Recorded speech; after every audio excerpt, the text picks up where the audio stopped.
Tune in to Kaleidoscope Eyes with your host, trans man LeKross Ortiz. Every week, we will be touching topics within the LGBTQIA plus community. We will also be having interviews with individuals within the community and allies. Journey with us as we share in their struggles and triumphs every Thursday at 7 p.m. Eastern.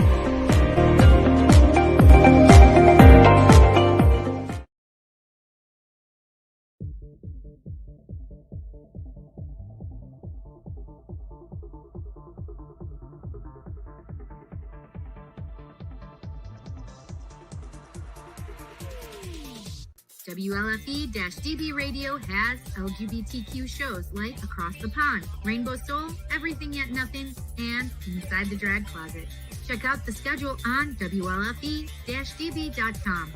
You can even watch them on TV at WLFE-DB.com under LGBTQ Friends, right off our website. Again, it's WLFE-DB.com for your LGBTQ shows and more.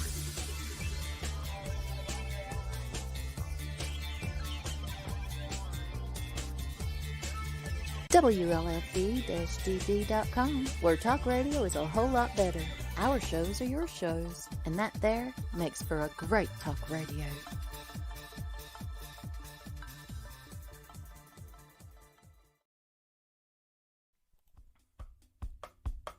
Welcome to Rainbow Soul, part of the WLFE-DB network, an explorative discussion about spirituality beyond mainstream religions. Hollis Taylor, author, psychic, astrologer, and alchemical mage, brings their non-binary perspective together with fellow drag king and trans man LeKross Ortiz, a Jewish Taino with spiritual background of exploration that has led him to an atheist perspective. Join these guys as they explore deep and difficult topics, all related to spirituality, offering a queer perspective and exploration of interesting topics and engaging guests to help explore conversations for the Rainbow Soul.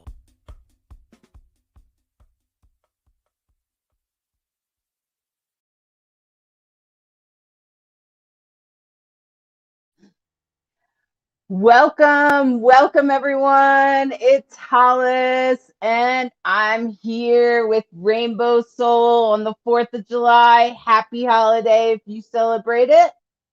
And I hope you're having a great night. And I'm super excited about tonight's show. LeKross is not here at this time. He might jump in a little bit later. I'm not sure.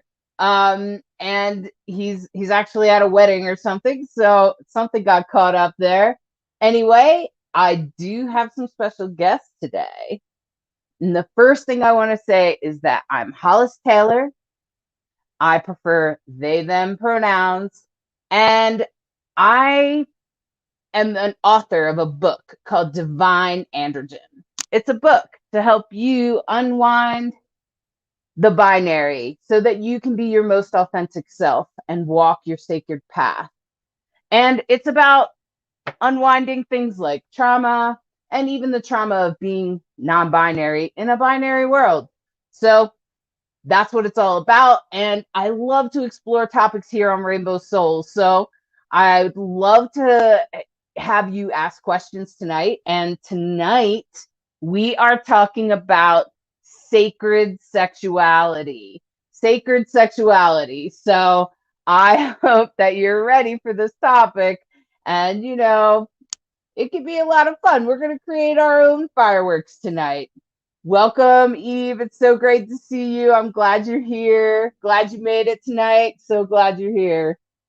And the thing is that sacred sexuality is so important to all of us. There's a thing in the world that there's like this vibration in the world that implies that sexuality is something to be ashamed of. When in reality, it's actually no different than your needs for eating or to take a bath or go for a walk. You need these things. So it is part of being human. So, and I know that there are asexual people out there, and I don't want to forget you. And I want to say that even for asexual people, they do need some sort of intimacy usually. It's just not sexual based. That's all. But tonight we're going to talk about sex. And I love to talk about sex. So I'm going to bring one guest out at a time. And the first guest I'm going to bring out is Candace.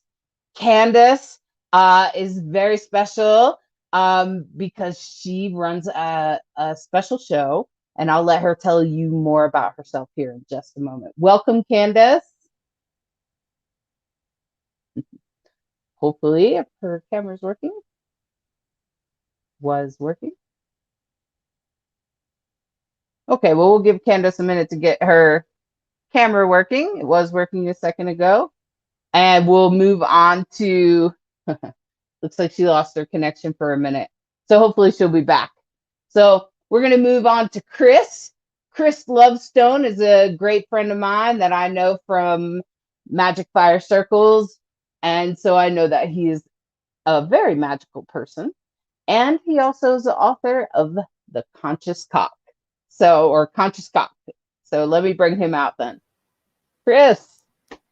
Well, Welcome. I love that introduction. Christopher is a magical person. I've never had anybody introduce me like that. I'm happy to be here, Hollis. Happy to be on the show with you. And, sacred sexuality is something that I normally shy away from talking about because it's not sacred for everybody. A lot of people are atheists and, they want to separate sex from talk about spirituality and divinity. So normally I don't go here. But for you, I'm happy to go here tonight, I'm so glad because I know it's not sacred for everyone, but for a lot of us it is. And the people that watch my show, trust me, they're all about anything that helps bring out spirituality. And so our next guest is Christine. And Christine is an excellent advisor. I know that she's a great coach and that she also has a book. And I want to bring her out so she can tell us about her. Come on out, Christine. Hello, hello. I've been out for a while, so I don't know if I need to come out, but I'm here tonight. Thank you so much for having me. And coach, therapist, author, and I do talk about sacred sex probably more than the people around me want me to, but I think that everything that we exchange is powerful, whether we acknowledge it or not, and what we call it in the language that we use. We sometimes have the same language, we sometimes don't. So thanks for having me. I'm really looking forward to this tonight. Great. I'm so glad you're here. Thanks for coming. And now looks like Candace is back, and I want to welcome out Candace, the queen of the Temple of Frolic. Candace. Hi, can you hear me? Yeah, we can hear you. Tell us about who you are. All right. Hi, everyone. I am Candace. And I am, the queen of the Temple of Frolic.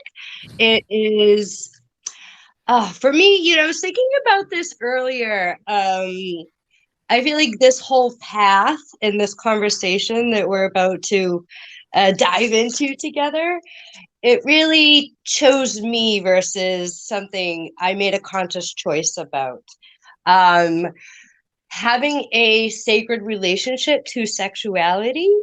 And for me, professionally assisting others in creating that for themselves and creating fun events as well as experiences for individuals, couples, groups, so that we can rediscover the sacred essence of this energy inside of us beyond the physicality. Yeah. I'm happy to be here. Yes. Well, that's so beautiful. That's beautiful. I love exactly what you said there, Candace. And I want to start with, first of all, sexuality is under a cover of shame.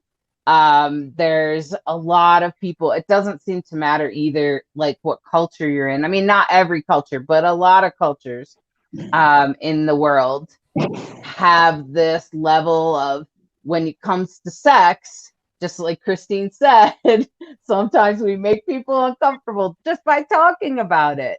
And it's like, gosh, we're not even doing anything yet. So let's address the shame. Like for me, sexuality is as important as my dinner. How healthy is my dinner? How healthy is my exercise routine or anything else that I do in life? Is my sexuality healthy as well? And how do you see sex? And to me, I think that when it's sacred, it's even better for me, because then it's also for my heart. When it has a little bit of tantric or even sometimes a little bit of kink or anything like that, if you add that kind of extra meat to it, it seems to be more fulfilling for my soul. So how does it feel for you guys? How do you view it, and how does it experience in your world? I grew up on a farm. So I grew up watching the horses fuck. I grew up watching the sheep fuck. I grew up watching everything fuck. I knew where the penis went at an early age. Okay. That was my sex ed. It was really good sex ed. That goes in there, and then X number of months later, you got babies. So, I grew up with a real kind of basis in it being about reproduction. Right. But now as an adult and having a long-term juicy relationship that I've really dived into with my whole heart, lots of investment of time and energy over the years, layers have come off of that. And as I've gotten a finer and finer understanding of what's possible between two hearts and two minds when you bring the body and your juices, together in a safe space. So I just want to add some humor in there to begin with. Go ahead, Christine or Candace, go for it. Sure. Although Candace, you look like you want to go, so go ahead. Sure. Yeah. Well, Frolic, I feel like there's something that I wanted to share in this, and I'm glad to have the humor come before this. So in my childhood in history, there was a lot of abuse and misuse around sexuality. And I think, like, when I think about it, this societal shame around our most innate primal desires, whatever those may be, is what created that experience. Like those people that when may have harmed me in one form or another, they did. I feel like it, if they had a safe, sacred space, it wouldn't have happened. I feel like this shame, it creates that disharmony, and it creates in the field for all of us. Yeah. Totally resonate with that, Candace. Totally resonate with that. Yes. Yeah. Go for it, Christine. Well, so shame has kind of been thrown around here. And I think, a lot of my purpose and one of those that found me kind of things was I was the kid that all of my friends talked to me about sex. I didn't find that I had a whole lot of shame about my sexuality, but a lot of other people had shame for me. When I came home and said, yeah, I had sex with, 5 guys tonight, there was this look of shock and, this, oh my God, you're a slut, or how could you have done that? How could you give yourself away like that? And I'm like, I wasn't giving myself away, I was receiving. And then when I came home and I, told my family, actually my family found out that I liked not just men, but other people as well through a voicemail on a, one of those messenger things we had before we had voicemail. That, my mom was like, so this guy called and he was like, I have this girl who is into the same thing you're into. And I'm like, okay, well, that's a whole different scenario than me just being with a woman. And the conversation was, yeah, you might want to try it. Women are really good kissers. And that was me at like 18, so it wasn't, I don't know that I necessarily ever felt shame about my sexuality, but I did feel everybody else's pressure for me to feel that shame so that I would conform to some kind of thing that they could fit into a box. And I do remember sitting with my best friend as, you know, I've known her since I was about 3 years old, and sitting down at the place that we would hang out with as kids and saying, look, I just need you to be okay with who I am. And she's like, it's okay. It's just a phase. And so, you know, 40 years later, she's like, I get it. It's not a phase, you know? And to that point, I brought a friend with me to my home, my family's home today, to have a small afternoon barbecue with the babies. And I said, be prepared. They may ask if I'm sleeping with you, you know? And she kind of laughed. And she's like, it's none of their business. I said, it's not. But at this point, you know, in my mid 40s, to have my family say, wow, is this one of your lovers, is a very different place to be in than where I was, you know, 25 years ago or you know, 30 years ago, where there was just so much shock around, who is this person? Why does she keep having to push this limit? So for me, you know, sex and sacred sex is a lot about exploration and consciousness and being connected to the people that I'm with and having that be in a moment, and to honor the ebbs and flows. I've been with my husband for 23 years, my other partner for 5 years, and I've had other partners throughout that time that he and I've been together. And then prior to him, it was a whole lot different. You know, so just to have that consciousness and that awareness that each person brings to the table, and multiple people bring to the table, this ability to raise energy and consciously direct that energy. And then, you know, that sex magic. And so we talked about sacred sex and you know, conscious sex and tantra. But then there's like the ability to take that energy and make juicy things out of it. So it's really kind of exciting. Yeah, I totally resonate with exactly what you're saying, Christine and Candace, because I also was very abused through my childhood. And that's a lot. It's all in my book. But as I grew up, and then in my very young 19, 20 years old, I was a sex worker.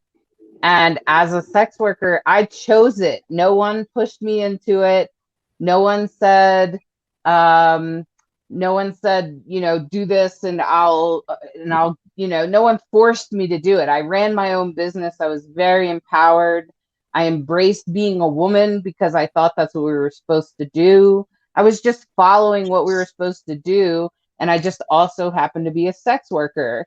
And I was a prostitute and a professional dominatrix eventually, and a cam girl and a phone sex operator. And I totally owned it for a long time, for 15, 20 years. I still to this day get checks from work that I did. And I will never, and people try to shame me for that. It's their shame, not mine, because they're putting it on me. And I'm like, I was a sex worker. You either accept me as is or, you know, go the other way. That's who I am. And to me, I chose to leave because I was done, just like anyone else that's worked somewhere for 20 years. At some point, you go like, I'm kind of tired of this job. I don't want to do it anymore. So I left. But it didn't mean that, it just that being a sex worker and sacred sex are two completely different things. But I did find that there were times with certain people, often other girls that were working in the industry, especially when I started to come to terms with being a lesbian, that sacred sex, it happened off camera. So just so you guys know, if you happen to watch pornography, it happened off camera. It did, and there were times that I was on the phone that things would get special or be special with one or two clients, usually cross-dressers. 99% of my clients were men. So, and I certainly had, you know, several lovers, and I was also polyamorous, and my family got to be sort of uncomfortable with any of my friends because they didn't know if they were my lovers or not. So I've had that exact experience. And now a lot of things have changed, and I'm okay with that. But I've made these decisions consciously. And I also am a big advocate for sex positivity, to be able to talk about sex and to be able to be present with sex. And so sacred sex, and I say, well, what's the difference between, sex, casual sex maybe, or even paid for sex? There's a difference between casual sex, between somebody you have a one night stand with, or you just occasionally, or your fuck buddy, and then there's difference between someone that you paid to have sex with. That's just a service, no different than a massage. And then there's sacred sex. And that could happen in those situations, in special situations. I've been a witness to it. But it can also happen between you and your partner, or the person that you are in love with or choose to be with. And I think the sacredness comes up when we start to add our heart and our soul to the pot, to the juicy pot, right? So it's already juicy if you're having sex, but then when you start adding your heart and you start adding your soul to it and a little bit of practices, that's what makes it sacred. So can you guys tell me what makes sex sacred to you? What changes it? What's, the difference between casual and then like sacred sex? I'll just jump right in. To me, Go for it. It's about union. There's a perception, a sensation, an experience of melding at one-ment, and that transcends my body, my partner's body. Don't know where I end, they begin. And where there's this experience of union with something greater or something timeless. Also, all things merge into oneness. So to me, that's like the spark of life, of passion, etc. But there's also something else that I want to mention that, to me, in my experience, personal, and all the research that I've done over the years, I've experienced the link between sexual healing and sacred sexuality. That sacred sexuality is fundamentally healing. And I've been thinking over the last year that perhaps there's a spectrum that we could talk about, where on one end is sexual trauma and abuse, harassment, non-consent, and on the other end is sexual healing or sacred sexuality, the antithesis of sexual abuse or trauma. I don't know, I've been framing it in that kind of polarity in my mind recently, and I've found there's mileage to be gained out of thinking about it that way. That's really powerful. I love that. I do. Because for me, I walked into sex work as a trauma survivor and walked out seeing myself as a sexual healer. I absolutely identify as a sexual healer. That's just, and I just magically do it without even, sometimes I'm not even conscious of it. Like just by being me, by me saying, it's totally okay if you want to do that. I've already done that. It's no problem. We can do that. Just by being totally comfortable with it all, it kind of heals a lot of things.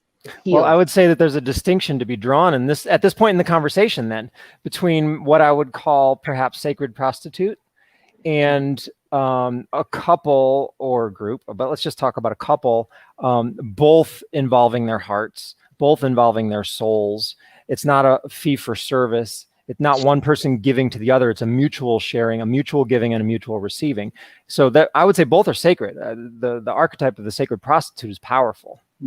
Healing a warrior who comes home all traumatized, right, through touch and love, like that just makes my skin tingle to think about that. To heal someone who's gone through just hell and back, right? Like that is sacred work, absolutely. But that is different than two people both putting their hearts on the line, both giving and both receiving and experiencing it one with a greater force. Anyway, thank you for bringing that up, because that is sacred prostitute is sacred. That is sacred sex, but it's different than a couple both consenting to do it equally in a egalitarian way. Anyway, thank you.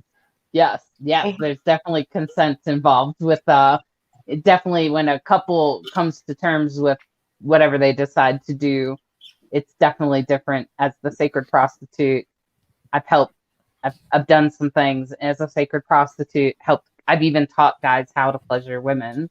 And thank you. that, That, say thank I you. just like, why are there not more people doing this job? I thought at 22. At 22, I'm like, why are there not more people doing this?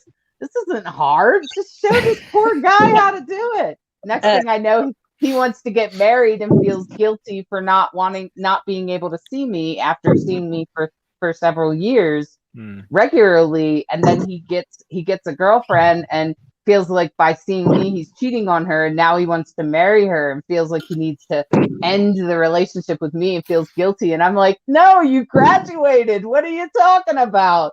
And I blessed him on his journey. Like, do it, man. I'm so glad that you're getting married and you're happy. Thank God. That's what we were working towards. We got there. So that's the gift of the sacred prostitute for sure. Candace, I could see that you have something just sitting there because the sacred prostitute and the sacred healing, I know that resonates for you. Yeah. So, one of the things I like to say is I feel like I came into this world with the vagina on my forehead. I didn't ask for it, didn't know what to do with it, not even trying. But somehow everybody's just like, whoa. And what do you mean? And that was happening at a very young age for me. And I learned like, wow, I got some superpower here. Didn't know anything about it. And I was playing with it at a very young age. And I didn't have role models. Everybody was on drugs and alcohol around me. I ended up going down that path. And so I think sex work is amazing and beautiful. And I mean, I'm in the sex industry today from a conscious, sacred perspective. I was at one point when I was 16, from about 16 to 19, I was on the street prostitute side, addicted to drugs and alcohol. Not like it's scary. It's not. So, and for me, I had to re-enter the sex industry to heal myself. I was so traumatized. And I saw and I knew at the core of that, there was something about sexuality. And there was no traditional treatment or counseling. Like sexuality is just like, we just don't talk about it in a lot of traditional societally acceptable healing models.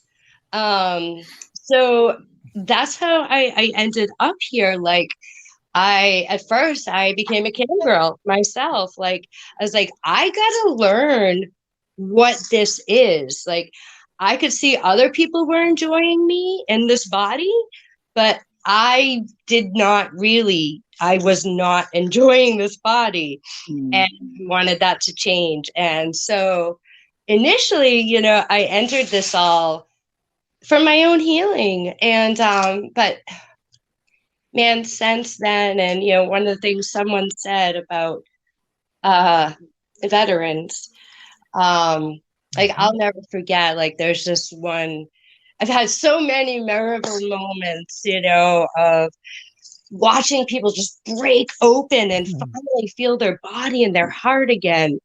But I remember a veteran once saying, like it just like tears coming down their eyes, and like they're just saying, you have no idea what you just did for this vet, and could not bring it to words. And he's like, I've not felt my heart in so long. And there's so many of us walking around that way. And when I say heart, and sacred sexuality to me is this place of my yoni, my sex center, being connected to my heart and my mind. Like, I tell people that want to relate to me personally, like, if you can't ignite my heart and my mind, my vagina is just not interested. Like, I just can't go there anymore. And that's like sacred sex to me. Like, it's that fully ignited and yeah. Ugh. That's beautiful, Candace. Candace, a lot of us are shaking our heads and resonating with exactly what you're saying. Great. That's I'm beautiful. blind, to those of you that don't know, so I can't see what's going on. So thank you, Hollis, for telling me. Mm-hmm. Go ahead, So Christine. yeah, I'm Christine, going to jump I'm in sure there you have too. something. Go ahead. Yes. I don't think life is black and white. It is not one side or the other. We constantly live on spectrums. And I'm just going to do a little plug here because I didn't put that I was an author, but I wrote a book on sexuality called Sacred, Not Secret. And it very specifically talks about our development through our body from an Eastern perspective, overlaying the Western stages of human development, but from a sexual perspective. And, I work a lot with people who have had sexual trauma in my own private practice. And the trauma focus versus trauma aware is also that place where we can find a cross section of the ability to take it from, instead of staying in the trauma, going to a place of healing, sexual healing. And I want to just I want to kind of just, I guess, give a personal example where I first experienced it maybe 12 or so years ago. Was actually when my husband and I were with somebody else together, and our natural progression of that evening where we were all heart connected, we ended up singing to her as we were all making love. And at the end of the night, she was like, I have never experienced anything like that in my life. I felt so held and so safe and so loved that something opened up in me. So I started teaching around that time a class called Singing Through Sex. And that piece of holding that container for people to move from sexual trauma to sexual healing in a group where they were either with themselves or with partners or with multiple partners. But yeah, that's where I start to see that resonate. So Kris, thank you so much for bringing that up. The sacred whore, the sacred prostitute, that work is so important. And when we talked about shame before, like that's where I see a lot of like people don't get it. There is amazing amount of work done there that is so still in the shadows, in the dark, in not illuminated. Something where I do where at this point in my life, the healing pieces are personal. They're between me and my partners, or they're for myself because I'm not hands-on any longer. Once I got my license, that was no longer something that I was able to do. And so I deal with it from a different perspective. Yeah, Christine, let me jump in right there. To anybody that might tune into this, watch this at any point in the future, if they have a feeling like they really could use some sexual healing work, a lot of people don't know what's available out there in terms of sexual healing. All they think of is prostitute or whore. And I put those in air quotes because they're often derogatory terms. But they don't know that there's actually professionals who go through schools and get accreditation and stuff like that. So just to tell some people out there, if they don't know, there's somatic sexual body workers. You can Google that. There's also somatic sex educators. Then there's sacred intimates. These are 3 keyword phrases that you can look up and learn about the differences between them. But there are people who specialize and have very clear boundaries. And you can check out their ratings and reviews and referrals and testimonials and like ask other people about them. Like it's not that you just have to go to that street corner where you see the street workers hanging out on a Friday night. Like there are safer alternatives. Yeah, and I'll actually often refer. I work, so I'm a sex therapist with as a licensed mental health counselor, but I also work with sex coaches and sex surrogates. So I do refer out to people who are sexual somatic workers. So they've gone through the somatic training. So I actually work with people and refer out to those when needed. But yeah, that's a very good point. So thank you for bringing that up too. Cool.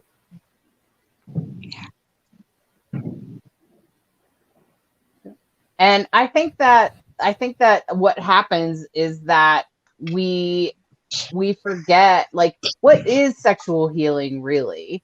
What happens in sexual healing? And I think that that's what Candace was talking about when she went consciously back into sex work. Because for sure, I've definitely encountered, the ones that are addicted to drugs and doing it for very desperate reasons.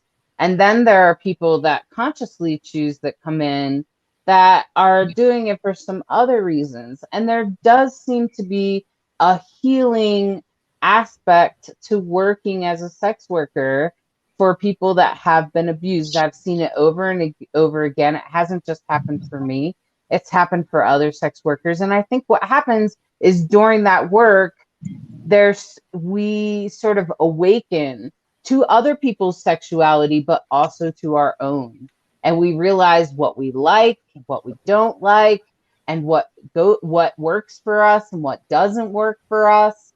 And then as a result, we become more empowered as well, especially if we get into things like BDSM and things like that. We start to become empowered, and suddenly we're no longer these victims that walked into the sex industry. Now we're this empowered sexual being, and we're very connected to our sexuality, even though we were introduced to it like I was introduced at 5 years old, in a way that wasn't even my sexuality, right? It's the guy that was molesting me sexuality. It was his sexuality, and he was putting it on me.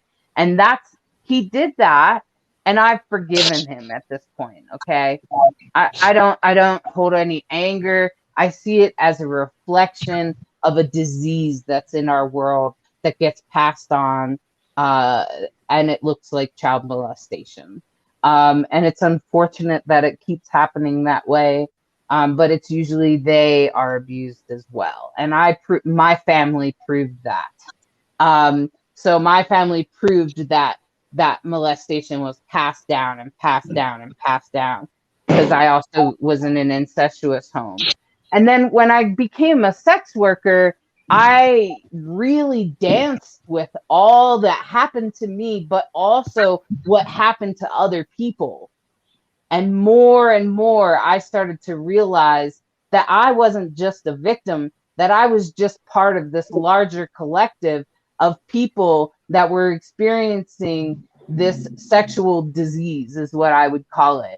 And I was able to transform it. And I know that Candace is also, what she's talking about is the same thing. It's that transformation within us, that's something that happens as a sex worker that brings that out, that healing, that sexual healing. And why do we need sexual healing?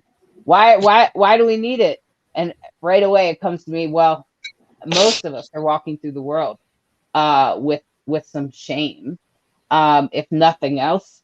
And most of us have been raised to think that sexuality is shameful. So in sacred sex, there's lots of different kinds, right? And I just want to address something someone said. Eve said, Christopher, that is a valid point. I think it was your point earlier, and very powerful. It also addresses the concept of sex magic, where people who may work together towards a mutual working, as opposed to that, what has happened in many pagan groups, where a high priest or a priestess has taken advantage of naive initiates.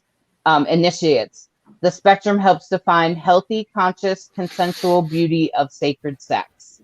And I want to address that, because there's definitely people that take advantage of people in magical, spiritual situations that's sexual.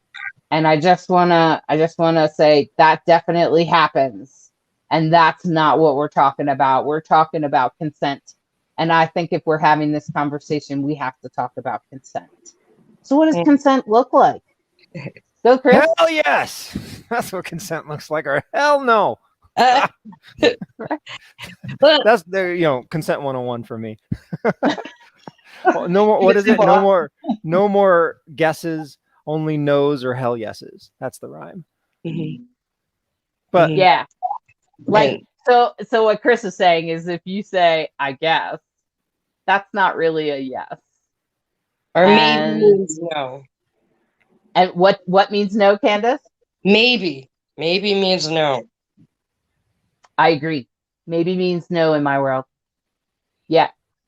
I'm not going to do that right now. Maybe I might change my mind, but not right now. Yeah. How about you, Christine? I'm sure you have something to say about consent. Well, I mean, I was actually, when you posted Eve's, I was reading that, and I was reading her next comment. I'm sorry, I'm assuming. Their next comment about safe sex messaging and not just STIs, but emotional boundaries and expectations. And, I love the, if I want to today doesn't mean I want to tomorrow, cartoon and video that's gone out there that I may have said yes to this, an hour ago. And that doesn't mean that an hour later, I still want that. And I think that consent is a continual conversation. Absolutely. If it is anything but a yes, it is not consent. And I also think that we need a constant check-in. We need a constant flow of communication in a way that, everybody is so worried about breaking up the continuity of this beautiful, magical sexual experience. But there is a way to say, hey, are you still with me? Hey, are you still okay? Hey, is this still good? Are we moving in the right direction? Do we need to shift gears? That does not break that continuity, but actually adds a really beautiful element to it. Especially when I think about, mostly in like BDSM or kink scenes, I'm going to check in with somebody and say, are we still going? Are we still good? Are we still in a good place? And if I don't get a clear, we're still moving, the momentum is still moving, it's going to be backed down, and we're going to start to begin to end that situation. Anybody who is any kind of inebriated cannot consent. Right? Anybody who is in any altered state cannot consent. And that includes if I have just raised energy with you and you are now in this place of bliss, I am not going to change the rules. So yeah, Chris, I see you're like, very interesting. Go, Chris. No, this is a very interesting thing. How many people get high and then have sacred sex? Like lots of people will get high and then feel like they're touching the divine. Right. They'll feel like they're touching a power greater than themselves with their partner through the sex act. But when we talk about consent education, we say you have to be ready, willing, able, and informed. And if you're under the influence of some mind-altering substance, you can't be those things. So we say you can't give consent if you're under the influence. But wait, subjective experience under the influence of lots of different substances for a lot of people is that, oh my God, I touched God. I saw myself in past lives together with you. Like they talk about these things. So it's an interesting thing you just brought up. It is. Here we're saying on one hand, consent is foundational to sacred sex, but yet we can't have consent if we're high. I don't know where we're going with this, but I'm just saying, like, oh, that's interesting. So, I mean, to continue that conversation, if I have a partner that is somebody that I've been with for a decade and I trust them and we push the edge, then maybe pushing the edge contains some of that using of altering substances, but we've had that conversation beforehand. We've consented beforehand. We've agreed what to and not to do. And I can tell you on the other side of that, people coming out of those magical, mystical, godlike experiences when they're high, is a lot of times where I have seen people say, I didn't consent. I'm not okay with what happened. I feel really emotionally and spiritually violated. I know when I was high, I said it was okay, but I don't feel like it was okay, right? So an established relationship, perhaps you can negotiate those things and go to that place together. But I've had so many people say, like, that was not consensual. I did not agree to that in a sober state of mind. And I never would have done that if I had not taken some kind of substance. And now I feel like I have been sexually assaulted. And so it is, yeah, let's go there. Well, okay, I'm just going to say I love touching the sacred or the divine with my partner, and I don't need anything in my body to do it. Mm-hmm. I love that my body creates this all on its own. Thank you very much. It's like all I need is me and my partner, and we can make those altered states of consciousness just with our own biochemistry. Like I don't need to take MDMA or LSD or any of these fashionable drugs that are out there right now. I love it. It's just like, it's right here. It's in my tissue. It's immediately available. Yeah, exactly. I of course, I come to the understanding and the realization that most people that are drinking or doing some sort of drugs or something beforehand, unless it's some sort of like Christine outlined, like you're with a committed partner and the two of you decide to do this together. That's different than a lot of people do it because they're ashamed and they're trying to like push that shame down or far enough away so that they can push through and come on the other side. And sometimes I think you're right, Christine. If you're in a committed relationship and both people are okay with it, because there is some people are really carrying a lot of shame, a lot. And I don't. Sometimes I think that one of the best. Sometimes some people need to be under the influence, but you need to be able to have that conversation with that person. It's to me, it's not any different than if one of my clients went to their doctor and their doctor said, here's a Xanax. You have so much anxiety, you cannot break through, you're having a hard time connecting with your partner. Try a Xanax before you try having sex, right? So I would prefer somebody, say, smoke a joint with their partner because that's something that they enjoy to do with their partner. They have consented to that, and it is something that they've discussed as part of their treatment, right? I'm not trying to dog anybody who says, I want to get high and have really good sex, right? I know that people do that, but there are so many options or so many opportunities for abuse and manipulation and assault in those situations when you're not in a safe space. And I don't want to totally glom like all of this.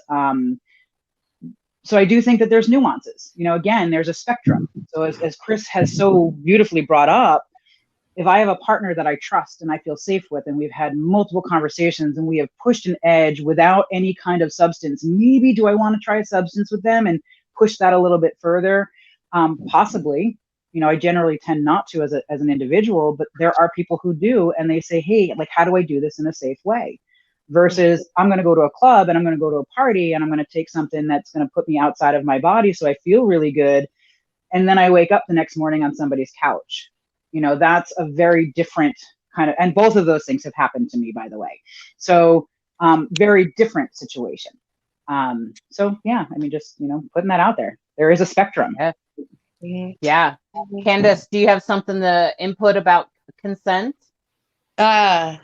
Yeah, I'm just definitely agreeing with, you know, what everyone is saying. You know, with all the events that I do, it's been very important. Like, we always have it in our languaging. You know, the substances other than, you know, marijuana are not, you know, we all have to be on the same playing field, basically, you know, is how I see it. And especially for me as a blind person, like, I can totally tell when someone is not on this, they're on another level. They're just, they have escaped this 3D world. This 3D world is too much. I get it. But for me personally or professionally, that's not a safe container to explore sexually. But yes, also, you know what I mean, within consciously, prior to taking any medicine or substance, you create the container, and then you don't change the container. When you're in the container, then it could work. Yeah, and then this also makes me think, you know, there's professionals that assist with this as well. To really, you know, make sure you're safe with whatever medicine or experience you're having, or like, what are your intentions for the medicine? And that person who is not out there with you can help you keep really in those intentions so you can get the medicinal high frequency connect to the divine experience of the, I would say, medicine versus substance. I don't do alcohol and substances, so yeah. Yeah, and I totally resonate also what Christine said earlier is about when you are in the middle of it, when it comes to consent, you can check in again and again. Is this okay? It doesn't take much. It just takes a quick question. Is this okay? Are you good? And the person can just be like, yeah, or actually, can we, right? And sometimes some people really have a hard time, I found, especially survivors of abuse have a really hard time finding out where the boundaries are and how they got there, um, and even what they are. I know that I personally struggled with it for a long time. I had people, wanting to, my clients wanting to do cocaine and things like that, and me having to figure out that that was a boundary for me, that I'm not okay with that. But it took me a couple of times first, and it took me some other things in private situations to go, you know what, I don't like that. I don't want to do that. And so I think that exploring your boundaries is part of sexuality. And if you can't tell your partner, who can you tell? Like if your partner, if you're in a committed relationship, or even if you're just dating someone, if you can't tell them that you don't like this or that, then who would you tell? This is the closest person they're sharing an intimate experience with you. So like, I feel like boundaries and consent are super important. It is the foundation for sacred sexuality. It is the foundation. Go ahead, Kris. Yeah. So Hollis, well, it's really funny. I've got a course that I made a mini course of called Practical Tips for Cosmic Sex.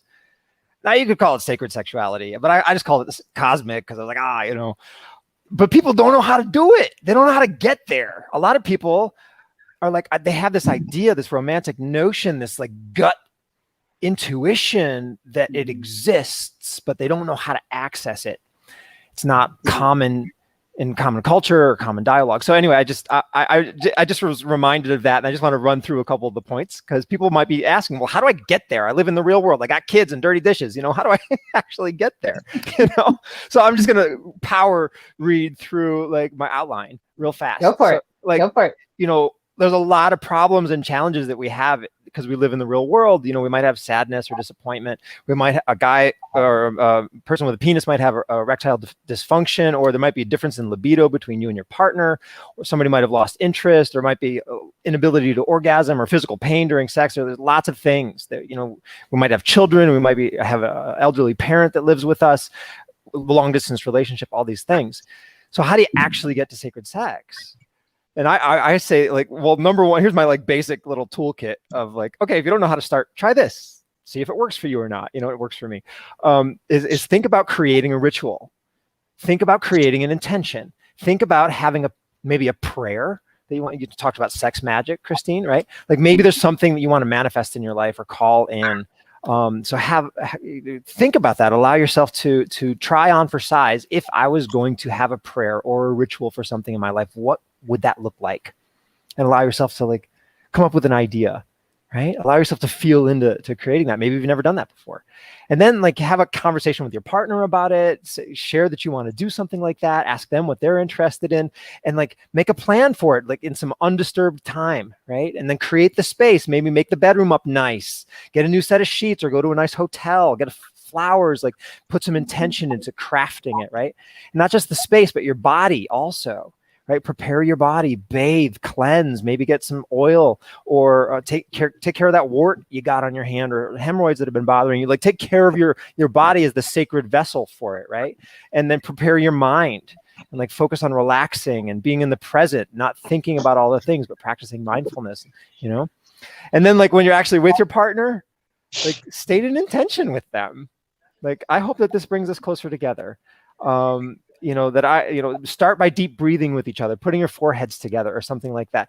If you have a prayer, say it out loud to your partner, for example.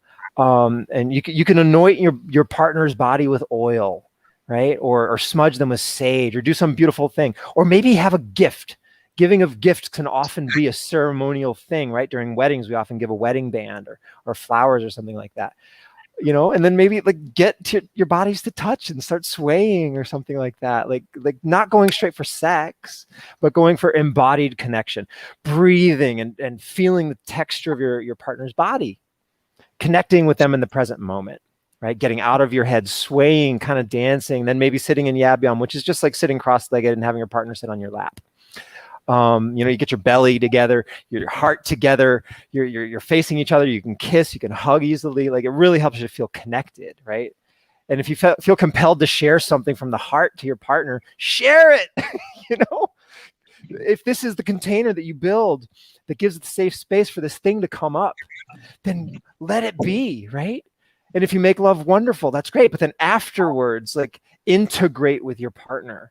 Share what you loved. Thank your partner. Thank for yourself. Thank the divine, maybe give a blessing. Maybe like send that beautiful thing that you did with each other out to an intention or a desire in your future. That this like helps build a stronger foundation, or this brings more abundance into our life, or this like brings us a child. Like we haven't even talked about like conception in terms of sacred sexuality, the sacred divine, birthing, bringing life into being. Anyway, a lot of people don't know how to get there. They don't even know where to start, right? So you can think about like, making a prayer or a ritual or an intention, having a beautiful experience with your partner, giving a gift, something like that. Mm-hmm. Yes, touch, massage. Go, Candace. So I'm really woo woo and out there, like as far as spirituality and sacred. But for those of you who aren't so woo woo, like what I like to think of, because sometimes I'm like, man, that woo woo stuff, I get it. The science, like the sheer fact that sexual energy is what creates life. We are all like God creating life. Now you take that energy and put it into an intention, a manifestation, something you want to let go of, or whatever it is. Like that's kind of how I like to think of sacred sexuality from a more agnostic or atheist or humanistic perspective. Just how magnificent this body is and everything it can create. And then pleasure, how like you could be having the worst day, but in a good sexual experience, you are not thinking of any of that. And then like with kink, one of the things I really love about it that I want to speak into is, and especially with kink, but I feel like in general, we're often doing emotional, psychological healing work in our fantasies. Our fantasies or our desires in some areas are often deep emotional, spiritual, psychological needs for healing.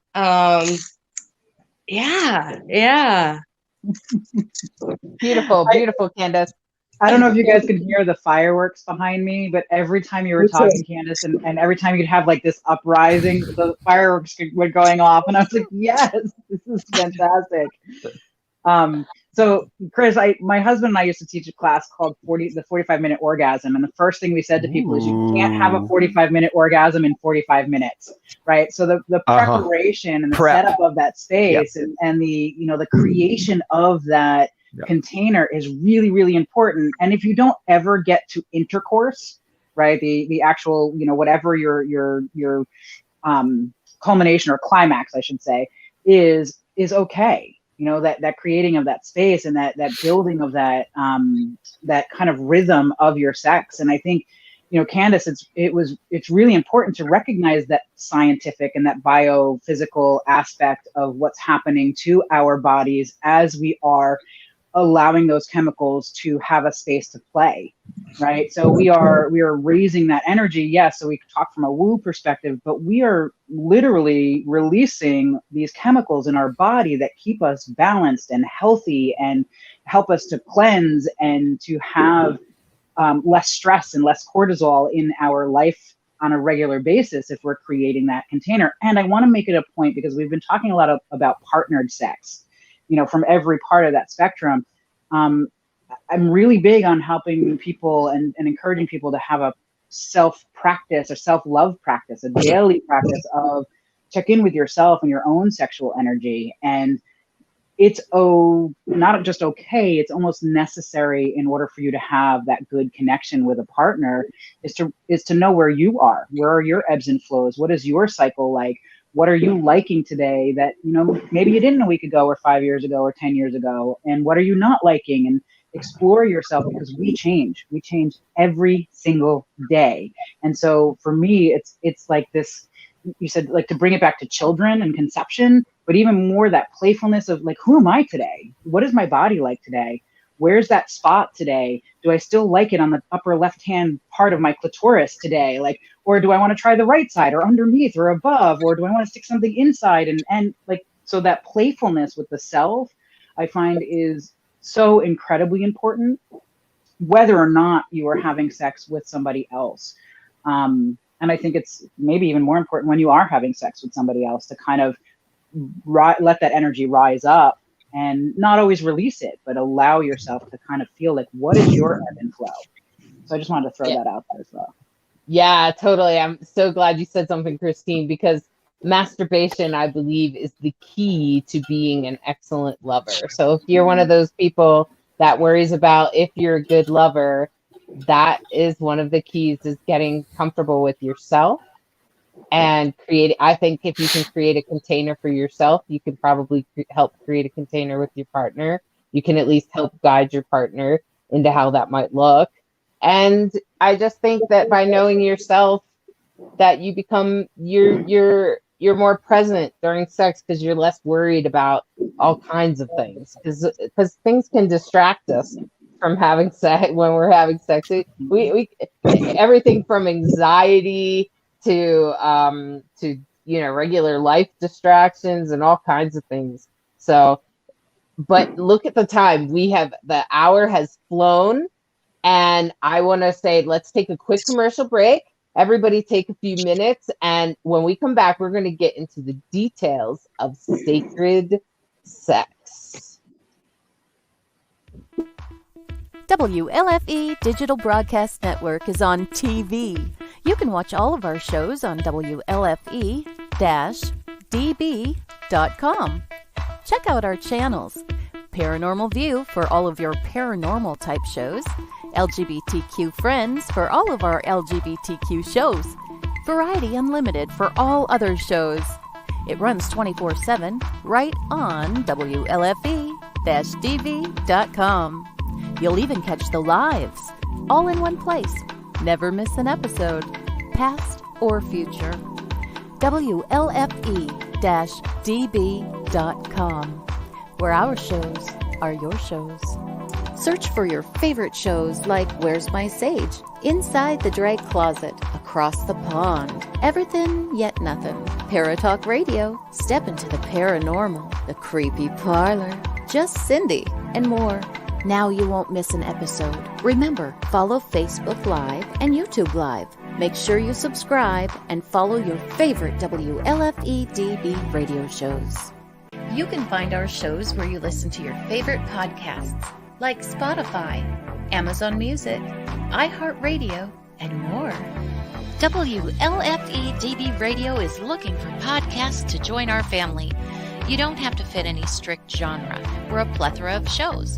If you're looking to jump on a growing network, then contact us at WLFEDBradio@gmail.com. Wow, Amazon Music just got a whole lot better. Your favorite shows from WLFE-DB Radio can now be found there. Yes, we are on Amazon Music, found under podcasts.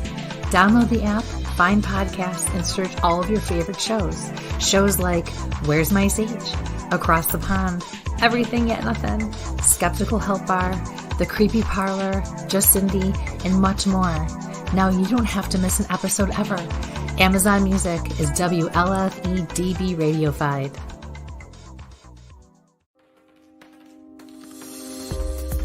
More from WLFE-DB Radio Network. after this.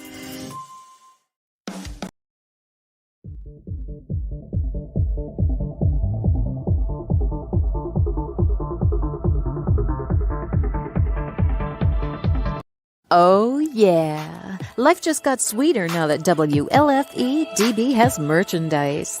Show your support by purchasing your t-shirts for WLFE, Paratalk Radio, Inside the Drag Closet, and more. But it doesn't stop there. T-shirts, coffee mugs, tanks, buttons, cloth bags, and more. Go to WLFE-DB.com. On the top bar, click on the merchandise tab and bam, there you go. You got merch. Support the shows. WLFE-DB.com.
Welcome back, everyone. Welcome back. We sure do miss LeKross and his dream interpretation in this moment. And I want to welcome back everybody else and bring everybody out real quick. Welcome back, everybody. I hope your break was good. Welcome. So one of the things that Eve actually kind of touched on it a little bit in her message. I want to read it out loud because sometimes this talk is only heard on radio. So if people are trying to raise energy for a specific working in sex magic, there needs to be a level of knowing what to expect. And then if one reaches a trance state, there needs to be awareness to allow them time in the divine realms without additional contact beyond perhaps holding or an arm or a hand on an arm as an anchor, if so expressed in wishes prior to the working. And I think that is beautiful and addresses exactly where I want to go, which is, how do we create a sacred experience with each other as partners? How do we do that? Like, okay, so we've created this beautiful container. It doesn't have to be kink. It can be kink if you'd like it to be, if you and your partner are in agreement of that. Or it could be just energetic connection. Sometimes it is just about like sort of the intention that Candace talked about, where you're both focusing on the same thing. So why don't we talk about the details of creating a sacred sex experience, what that can look like, and maybe some techniques that we can learn and look at and learn about. Does anybody, I'm sure you have some information, Kris or Christine? Yeah. Okay. If you're uptight, if you're in your head, if you're like really tense, if it's not going to open the gateway. Now, if you're breathing, and you're breathing in your belly, you're feeling your whole body, right? Maybe you're moving, maybe you're using your voice, you're embodied. That's going to help you open the gateway to this dimension. So there's this aspect of embodiment. A lot of people aren't familiar with it. A lot of people are, but just to name it, it's a simple pathway to get into your body. Breathe, use your voice, vocalize, move, feel, right? Not be sitting in your head worried about, am I going to come too fast, or do I stink, or is my partner not in love with me, or whatever the preoccupation that we might have. No, it's shifting your focus into an embodied experience. And that's simple: breath, movement, voice. Mm-hmm. Mm-hmm. Mm-hmm. How about you, Christine? Well, I mean, so for me, it depends on how much time I have, how intricate I want the situation to be. Is there a focused intent, or is this an exploration?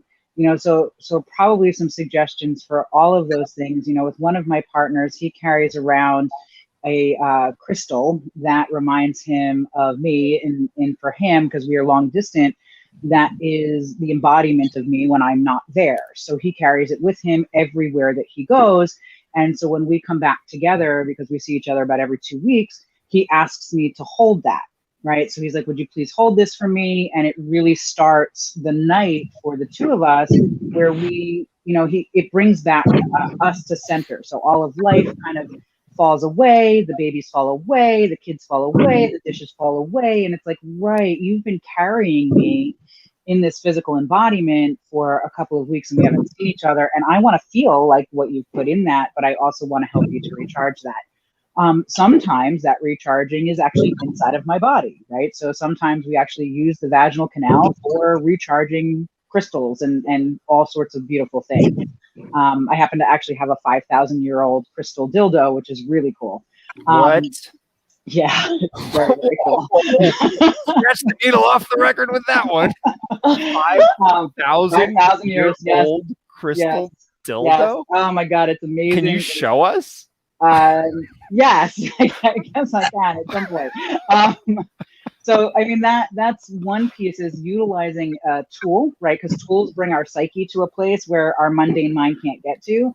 And that's something simple and consistent, or again, my husband and I, we used to talk about the dishes, right? The dishes, and Kris, you mentioned that the dishes are going to bring my mind to, oh my God, what's happening in the kitchen? So the sacred piece of that becomes, we fuck over the kitchen sink, right? And so the dishes, the mundane aspect of life, becomes sacred. We remember that it's not about, oh my God, the kid and the dishes and the laundry and the vacuuming and all. It's, oh my God, we are having sex on the couch, because that is our home. It is not just about the bedroom. So sometimes for us, and to be fair, I have an almost 2-year-old and a 22-year-old. I'm in my 40s. I did this again, so we're like trying to be creative and remember that, like, we own this whole space. It is not just the bedroom space. But in other aspects, like that 45-minute orgasm, if I need to feel safe enough to be able to let go like that, I do need the dishes done. I do need the laundry at least put behind a door. I need the house vacuumed. I need to, or more likely now, I need to be in a hotel room. Yep. Because I don't want to think about all of the mundane aspects of life that are going to just distract me or draw me outward, so that I can completely enter my body and trust my partner to hold that. And both of my partners, because I have 2 partners right now, both of my partners are incredibly good at saying, go, like, take off. I'm here. I'm holding you. Like, just go. Like, take it wherever you need it to go. And then the more focused aspect is, what do I do with that energy? Do I just let it go out as a general prayer of love to the universe, or do I want to manifest something like a new car? So I just kind of threw that in there for jokes. But sex magic is, I mean, like I've learned to take that orgasmic energy, right? So the climax energy, and create a tether to whatever the visualization is of what I want to manifest. And I very intentionally and specifically will raise energy for focused work, things that I want to manifest into my life or that I need in my life. So there's so many aspects of how do we set up the scene or set up the space for creating that sacred sexual experience. And a lot of times, I'll tell you, the focused orgasmic energy is mostly with myself. So that is where the self-love, the masturbation, that kind of playfulness with the self is. If I want to manifest, like $17,000 to go get my doctorate in, clinical sexology, I'm going to probably use my orgasms with my self-love to put that energy out there so that the money comes back to me. So that's my little yeah. I'll have to see if I can have somebody run up and get me the dildo while we're talking. I want to see it. All while the before fireworks we sign off. The fireworks are going off, which is hilarious.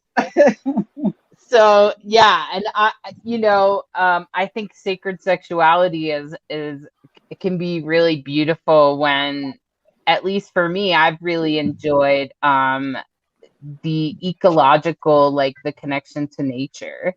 I'm very much an environmentalist, and so wanting to heal nature with my own sexuality is sort of and I think there was actually I read an article about it and I was laughing because I was like, oh, I'm not as weird as I thought I was. And so ecosexuality or something like that. And that's another way, is to get out into nature, get away from everyone, get out into someplace beautiful and make love with your partner. You can really create beautiful, sacred sexual space in nature, especially if you are able to get in the wilderness. Hey, Candace, I bet you have some beautiful ideas about creating sacred space. There's been there's so much rich content, and so sexual energy at its essence is creative energy. So there is an infinite supply of things you can do beyond genitally focused sexuality. And some of the big things I think about with this, I am brought to want to think of a relationship to self-pleasure. And what I often tell my clients is your self-pleasure practice is going to be like your gym for you learning how to work with your energy. Because when you're with someone else, it's a lot harder to focus on yourself. So it's really, really key, your self-pleasure practice. And then what you said about nature for me, and I think another component of the science that I think about with sexuality is life. This earth, of a tree, of a flower, and we can connect to that energy. That I am a single person, technically, I have lovers per se, but I'm single. So I have to get really creative on how can I play with this energy? And it so many times, I can have amazing orgasmic experiences with myself or with someone else that does not involve my genitals. Mm-hmm. When we learn to connect to that part of our body from an inside way versus just the physical, or somebody else is doing something to us, or we're trying to make something happen, it's just happening. that's sacred to me, and how I like to reel it in, and feel like are other key factors in creating a sacred sexual relationship with oneself. I feel like that's, and life, like sacred sexuality is like how we relate to everyone and everything around us. Like we are all products of sexual energy. It is what we are at our core. So if we're not comfy with that, it will impact everything. Mm-hmm. Yeah. And you know what, Candace, what comes to mind about having sexual orgasmic experience without involving the genitals is I know that you and that I know that you're open to the experience of being with someone that lives in a wheelchair. And Mm-hmm. I have been with people that don't have the option of involving their genitals, frankly. They can, but they don't feel much, and it's not very much fun. But I did find that when I did have those experiences with that particular woman, that I was very blessed in finding other ways to have that orgasmic experience with a person that didn't have to engage their genitals at all. And that really changed my world, because I was also with her husband, and he sometimes missed the genital part of it, but the three of us together were able to still have this heart-centered experience, and she was even able to experience compersion through him experiencing the genital experience with me and her witnessing it. And so I think that there is magic that can happen even without the genitals. That's a special part, but that there's also some magic to be had beyond that. So, and I think that that's one of the go, Kris, go for it. Well, hold on. I'm going to take this opportunity to dive deeper into the genitals and say that body fluids, period sex for premenopausal women, you're saying, hey, what are some tips about sacred sexuality? Well, making love, having penis and vagina intercourse during menstruation can be incredibly powerful. A lot of women have told me that they feel like their blood is something that they feel reverent about, that they want to make an offering. They want to pour it on the ground when they're on their moon, or they want to touch it on their third eye, or they want to pray with it, or something like that, feed a plant in their house with it, or something like that. So making love on her moon can absolutely be like a conduit to a certain level of depth of connection that we could call a gateway to the sacred. I want to put that on the table at least and discuss it, or come. These body fluids can be so bonding. Not that you can't have sex if you're wearing a condom during, or male condom or female condom during penis and vagina intercourse. Of course you can, have sacred sex with that. But I want to name body fluids as a very bonding thing where you feel like you're sharing your DNA. You're sharing the essence of your body with the other person. And this returns to my personal experience of at one-ment. Becoming one with my partner, becoming one with the universe, or if a solo sex session, try saying that 10 times fast, union with the divine while I'm making love with myself. Right. But body fluids, like these are sacred to me, not things to just be thrown away or thought of as dirty. I like to reframe that, at least to name it in our conversation here. Agreed. And definitely, there's female ejaculate, women that ejaculate can be embarrassing at times. If the other person, first of all, if it happened unexpectedly and you're like, right. Oh totally. My God, I just wet the bed. Which happened to me, like I was like, what's wrong with me, and it took me a little time to realize that I was a female ejaculator. And, we had fun with it later and learned to celebrate it. But for sure, the mess of it was sometimes embarrassing, especially if the other people are not expecting it. Some people find it really sexy, and then some people are like, you just got this all over my bed. And I can soak somebody's bed in a few minutes. And I know there's other women out there, other people with vaginas that also may experience ejaculate, that it can be a little unexpected, but it's real. And it does, they have proven the science of it, especially if you're having a sacred experience. For me anyway, if I'm having a sacred experience, it's probably going to come up. And when it does, it actually comes from a different place. Some people think it's pee or whatever, but it's not. And I learned very quickly that it wasn't, because I always have to pee afterwards. I'm like, oh no, I gotta pee, you know.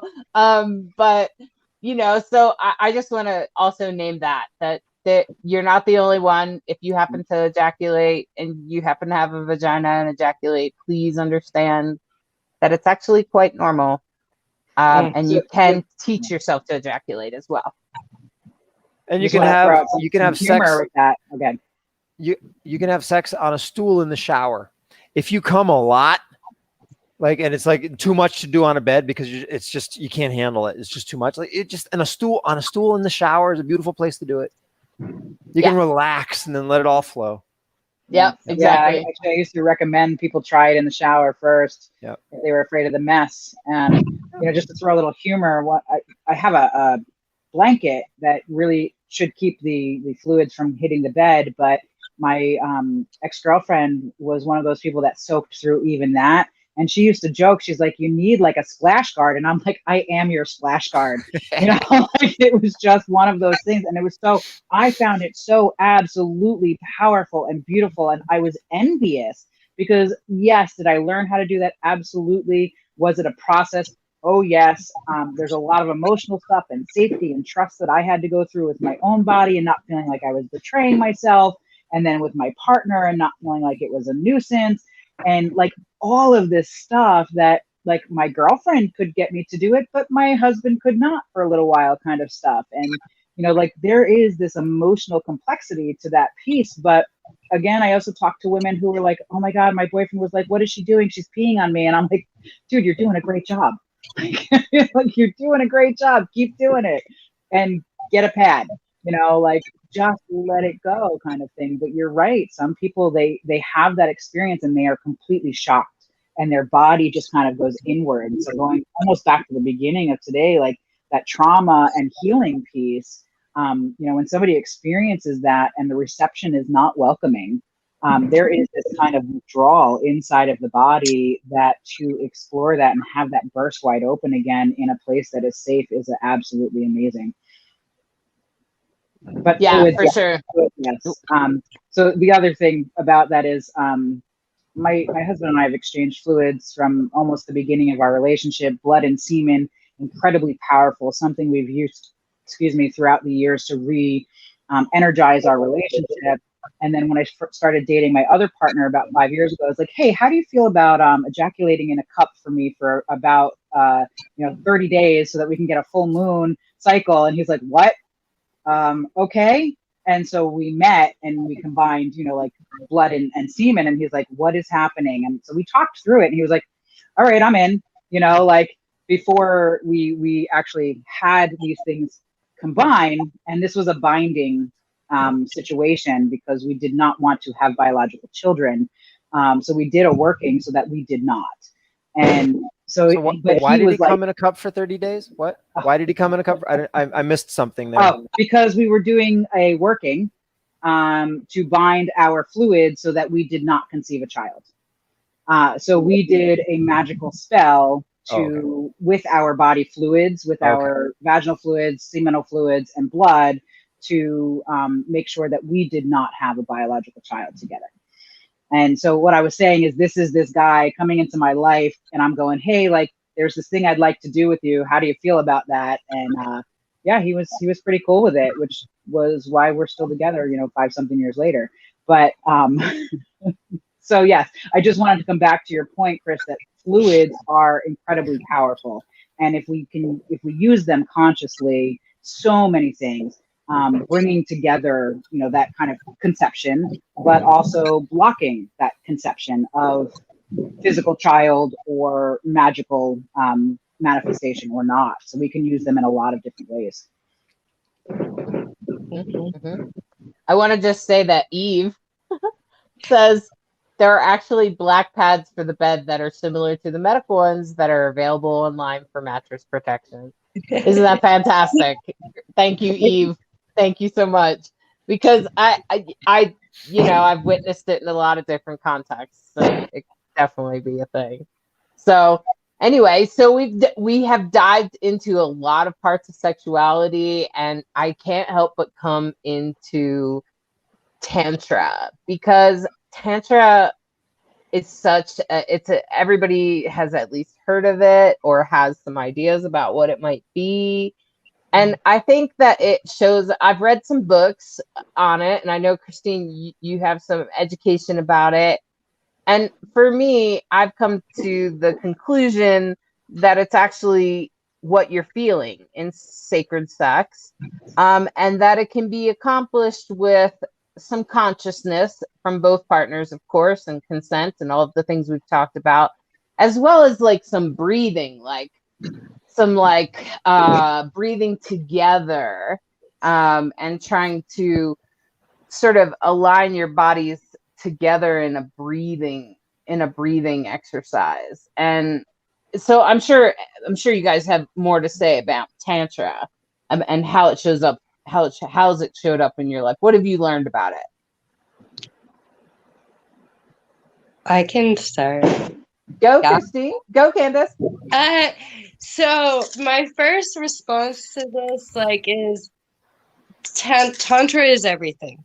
Tantra is life. Tantra essentially translates to mean to weave. So I feel like we've been talking about Tantra this whole time, but just like so is life, or so is sexuality, there's genres or degrees. Like some people only practice Tantra in the bedroom, or some people only go to Tantra because they want to work on their ED or PE. And for some people like me, it's everything. It's life. And yeah, I feel like it's really, it's everything we're talking about and so much more. But some of us, just like sexuality, like when I say sex, I don't mean intercourse. We pigeonholed a lot of these big, amazing things into these little tiny boxes. Tantra is one of those. Yeah.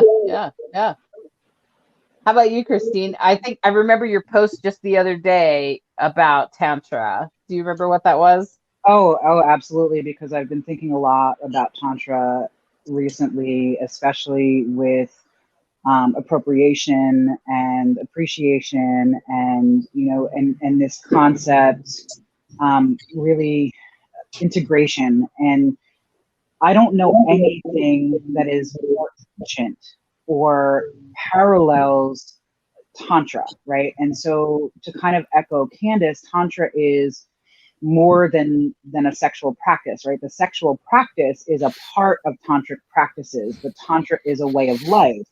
And so what I was trying to figure out is if anybody had any ideas of another practice that was even near Tantra, even near this way of being and living, and does it have an origin? Does it have another name? Does it have the same properties? And so for me, yes, I have practiced Tantra in walking, right? In meditative walking, in the way that I eat, in the way that I communicate via words or written content.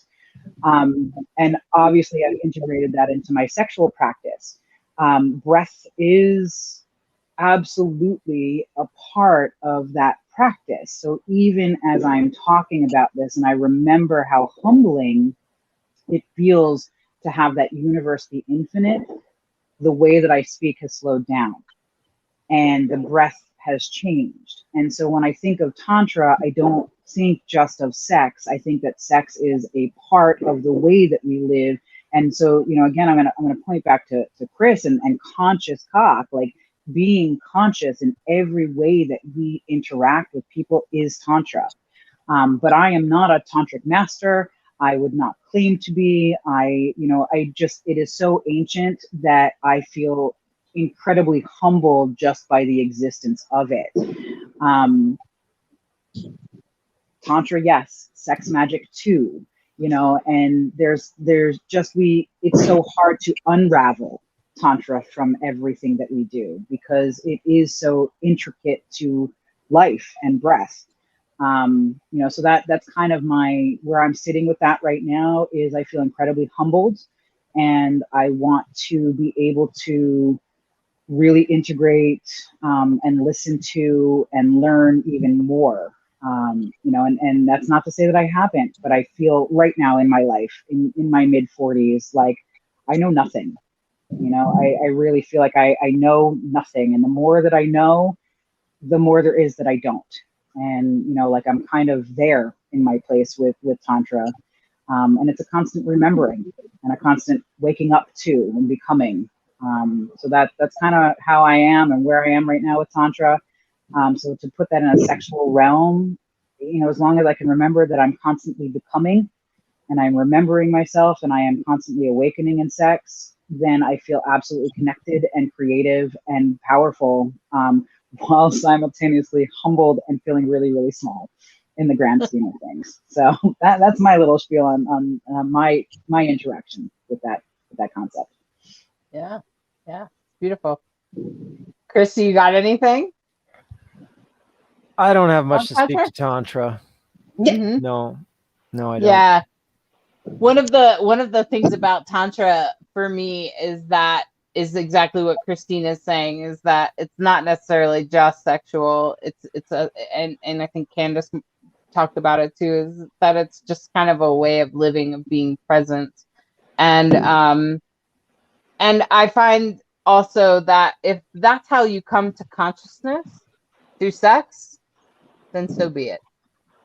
Because some people are naturally attracted to sex and they want to deepen their sexual experience or whatever that is, and that's the first thing they're drawn to, right? Because it's so popular, because it's out there, because that's what you heard of, right? And if that's what brings you to consciousness, then so be it. That's your path, right? And so I think that Tantra has definitely a place in the world. And hopefully, not only do you learn consciousness, not just in sex, but also in your walk and in how you live your life and how you do things every single day. And so, even in mundane tasks, right, Christine? Although I love your idea of having sex next to the dirty dishes, and I think that's beautiful. And at the same time, I also think that sex magic is really powerful. It's amazing how you can manifest things with just intention, and how you can change your life and transform even yourself. And I want to talk to being queer.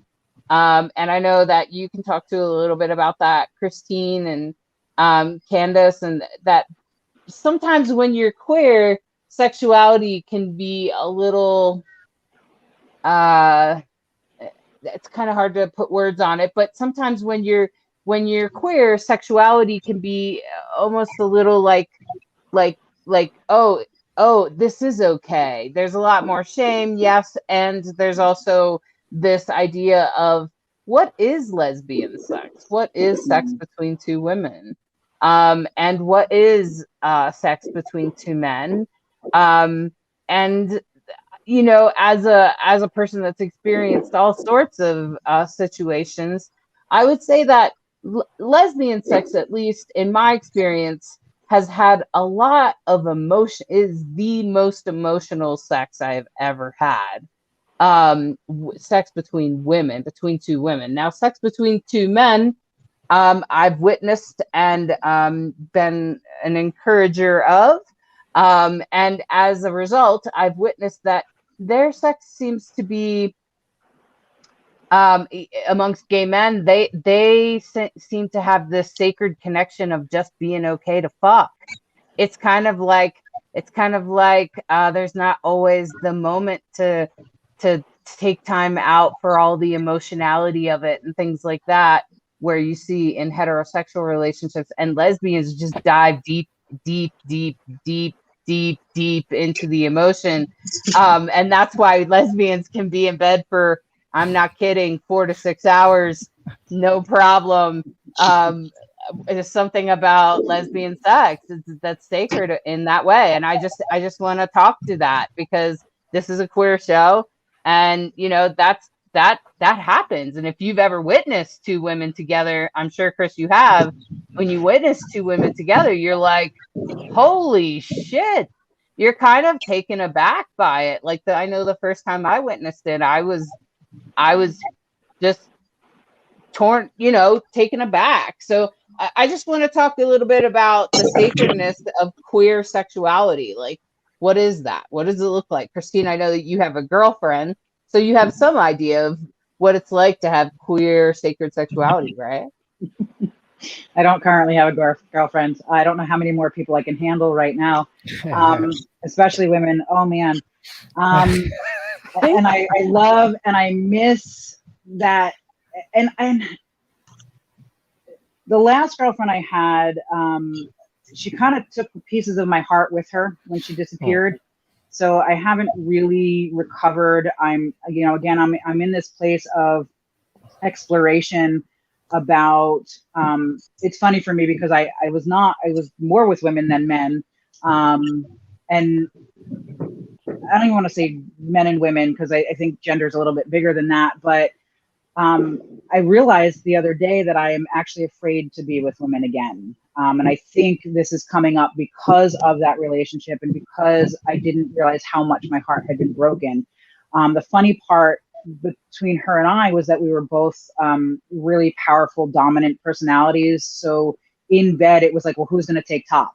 And so we would have these conversations. The sex was phenomenal, but as we're talking about this, what I was really remembering was my first girlfriend that taught me about orgasming without penetration, without even genitals touching, without, like, you mean that if I rub my body on your leg and we are making out and our bodies are like, we're entwined, my body responded in a way that brought on climax and orgasm. And luckily I was young as this was happening. So I think that my relationship, in all of my relationships, men, women, or neither or both, was really impacted by that, was that sex is not penetration. It is not intercourse. I taught sex ed for, a decade. I worked for a sex toy company, and I can't tell you how many times I've had to say foreplay is sex. Like, stop thinking about it as being pre-sex. It is sex. And the more time you spend in this place that you call foreplay, the more intense your connection and your even orgasm is going to be. So I think that I learned that early on. We could talk about things like what they call lesbian bed death, right? We're in this constant conversation that we never get to sex. But I have experienced that with my male partner, who is also queer, and so, like, there are these emotional pieces that I think we assign to different types of sex.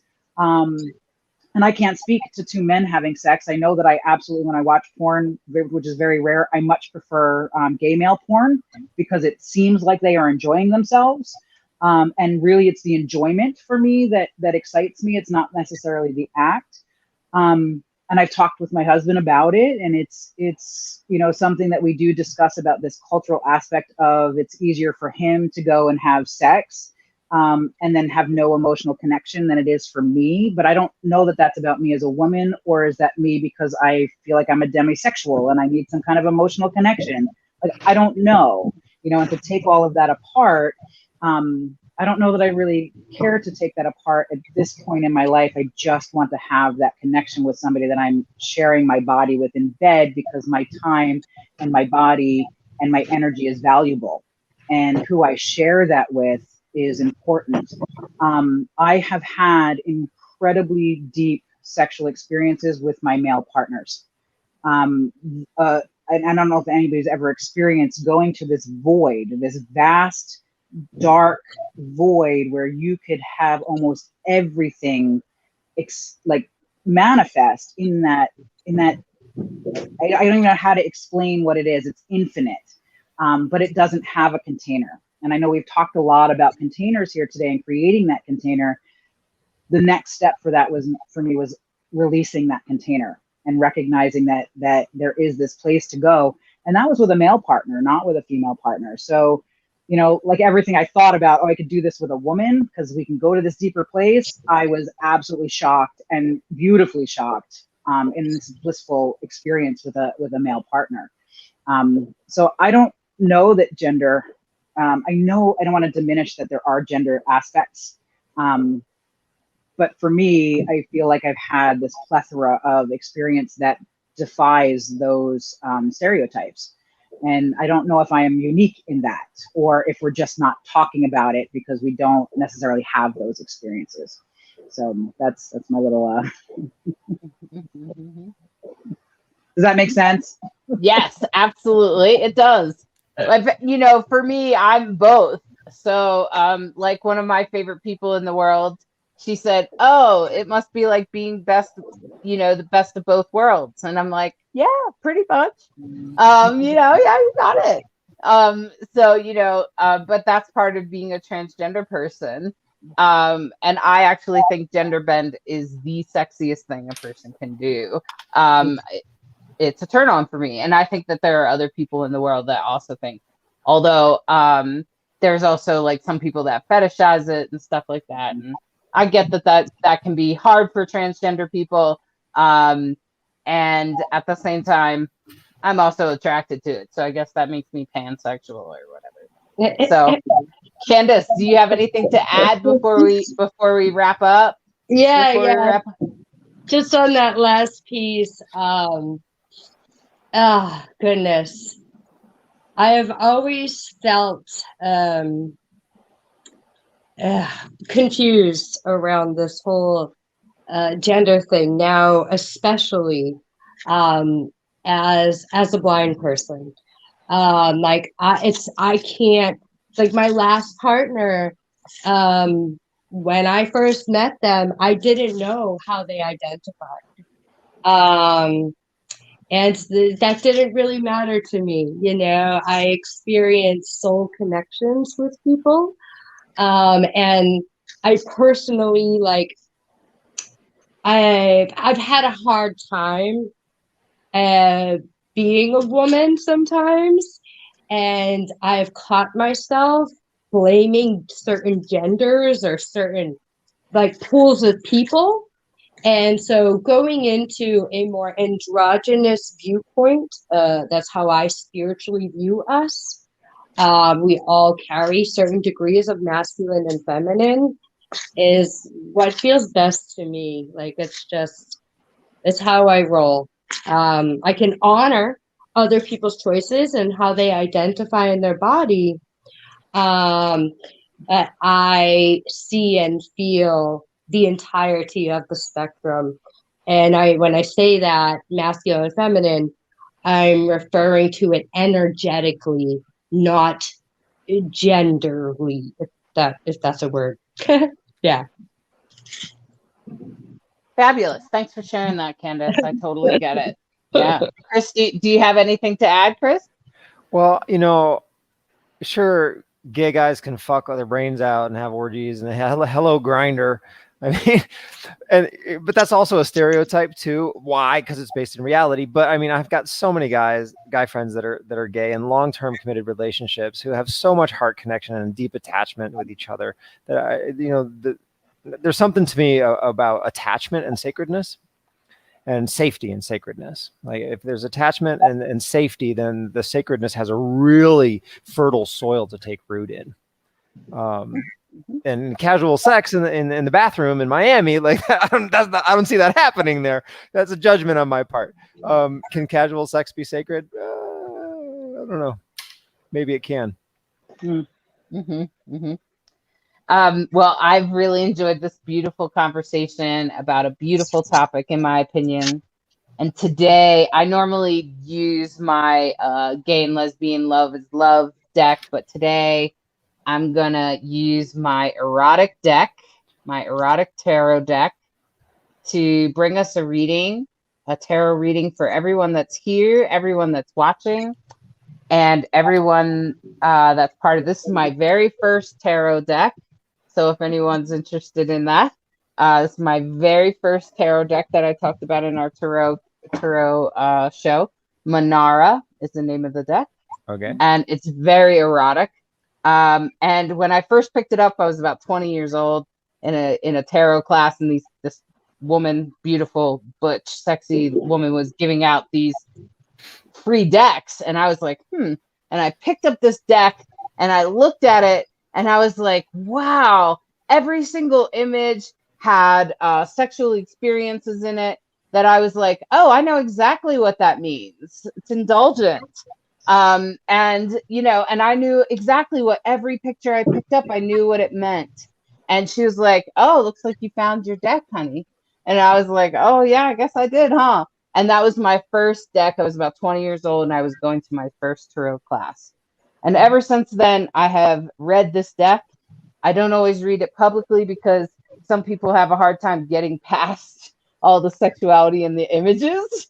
But since we're talking about sex this week anyway, this reading is for you, whether you're watching the show and recording, whether you're here live, whether you're in the show or not.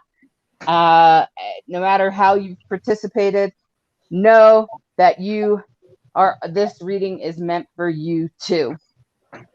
So we've also got to see the crystal cock before we go. Oh yeah, I have it. Christine, just saying, don't hang up before that. Here is the crystal cock. That's 5,000 years old. Yeah. What? So it originally, I thought it was about 500. During the Shogun era, they used to have penis inspectors that would wear these on their belt, so that's why the hole is in there. And they would go from town to town to town or village to village and check the penises to make sure there was no disease.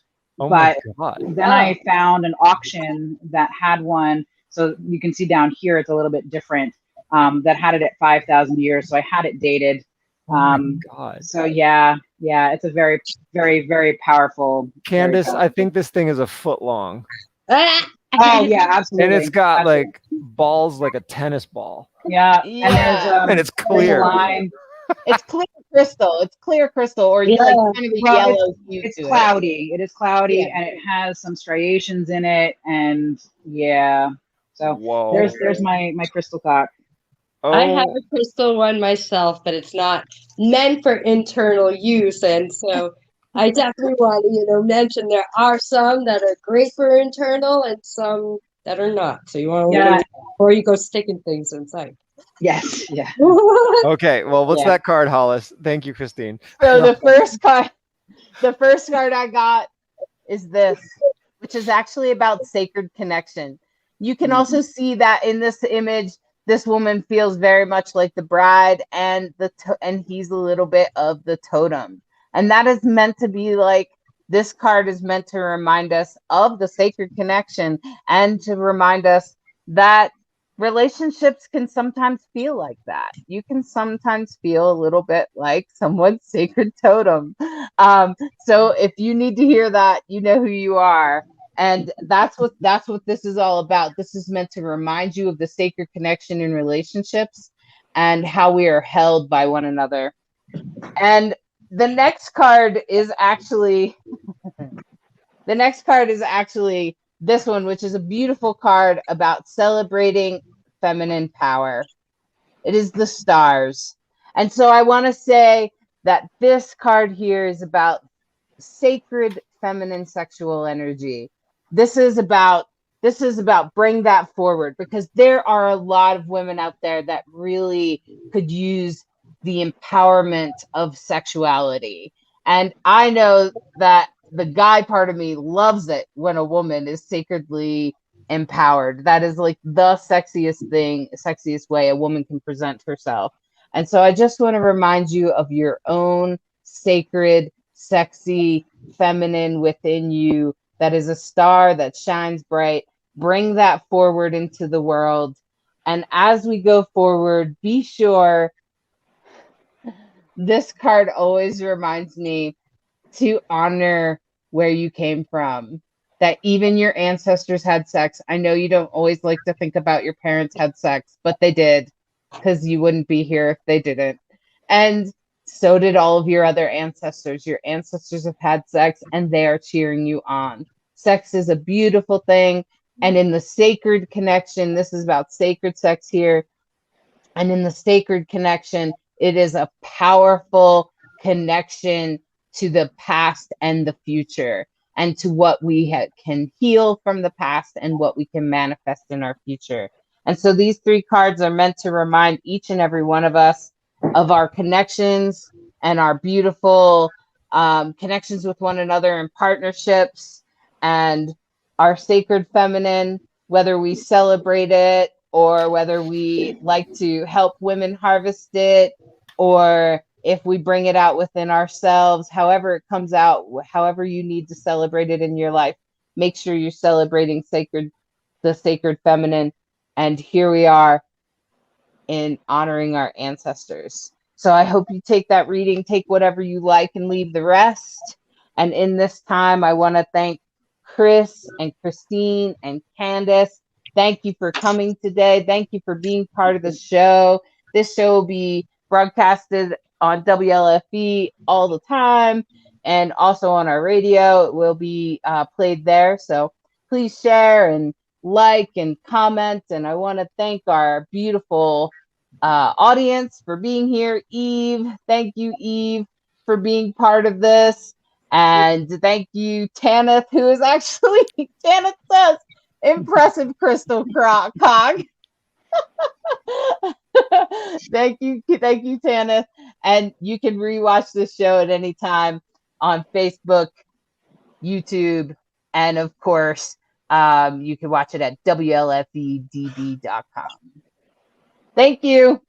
Good night. Thank you for watching Rainbow Soul, part of the WLFE DB Network, a queer perspective on spirituality beyond religion. We appreciate you sharing the show on your timeline. Follow us on social media of your choice and join our Facebook group, Rainbow Soul. We want to hear from you. Share your topic ideas for Hollis and LeKross. Explore upcoming shows and interesting guests. The Rainbow Soul Facebook group, where we build community of questioning seekers.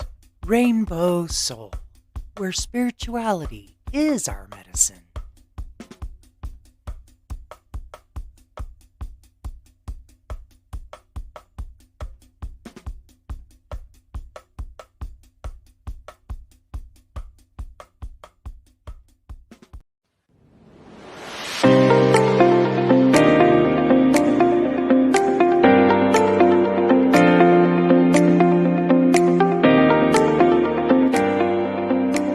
Tune in to Kaleidoscope Eyes with your host, trans man LeKross Ortiz.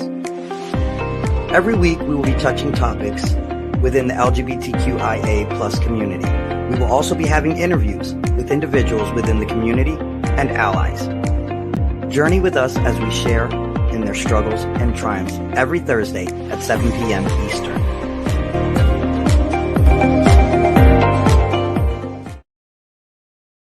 Oh, yeah.